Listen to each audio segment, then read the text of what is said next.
આપણે આજે રસમાલિકા રસતરંગ એમાં પ્રસંગ 8 પાના નંબર 76 ઉપર આ પ્રસંગ પુષ્ટિ સંહિતામાં પણ છે, પણ પુષ્ટિ સંહિતામાં મોટો છે.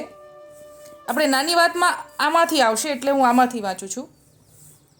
એકવાર મોરલદાસે શ્રી ઠાકોરજીને પૂછ્યું, જે કૃપાના દયાના સાગર એવા પુષ્ટિ જીવ એક ઠામે કેમ ન પ્રગટ થયા? એટલે કે પુષ્ટિ જીવો બધા એક જગ્યાએ કેમ ન પ્રગટ થયા અને અલગ અલગ જગ્યાએ?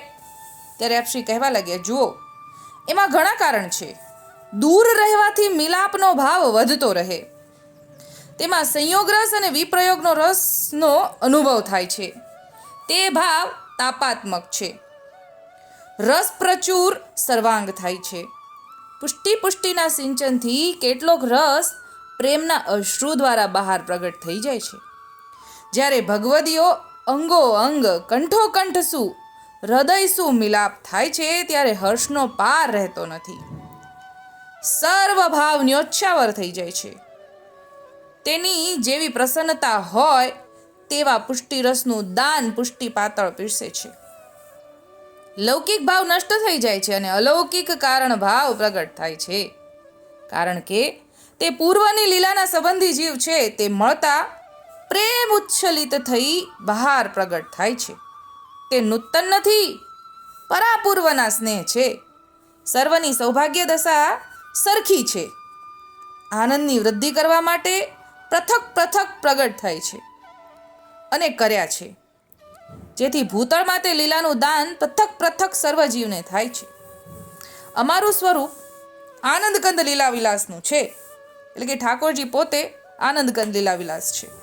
તે લીલા વિલાસનો આનંદ રસ ભગવદીના મિલાપથી પરસ્પર પ્રગટ થાય છે, એટલે કે ભગવદીના મિલાપથી ઠાકોરજીનું આનંદ કંદ લીલા વિલાસનું સ્વરૂપ પ્રગટ થાય છે અને અનેકવિધ લીલાચરિતના યશ ગુણગાન કરે છે. તે દ્વારા તે લીલા વિલાસનો આનંદ રસ પ્રાપ્ત કરી પોતાના સૌભાગ્ય મદની વૃદ્ધિ કરે છે.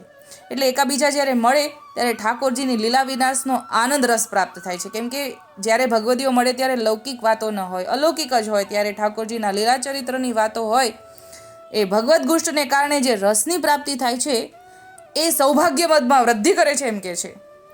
એવા પૃથક પૃથક સૃષ્ટિમાં ભગવદીઓ અમોએ પ્રગટ કર્યા છે. તે લીલા વિલાસ સમજો. તે લીલા વિલાસ સમજવામાં બહુ જ કઠિન છે. ભગવદીની સુદ્રષ્ટિ હોય તો તે સમજવામાં આવે, અને સમજમાં આવ્યા પછી ચિત્ત અન્ય ઠેકાણે ભટકે નહીં.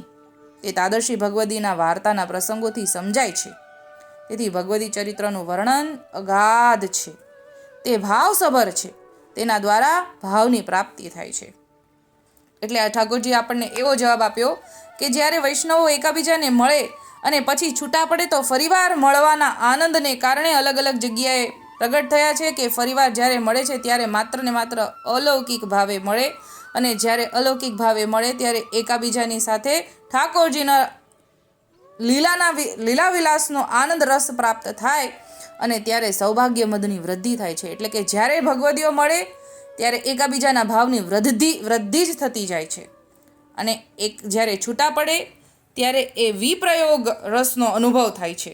પહેલાં સંયોગ, પછી વિપ્રયોગ, પછી ફરીવાર સંયોગ, એમ થતું રહે. એના માટે ઠાકોરજીએ અલગ અલગ ઠામ ઠેકાણે ભગવદીઓને પ્રાગટ્ય આપ્યું. આવું સમજાવે છે. પ્રસંગ નંબર 8 પુષ્ટિ સંહિતામાં પણ આ જ વિષય છે.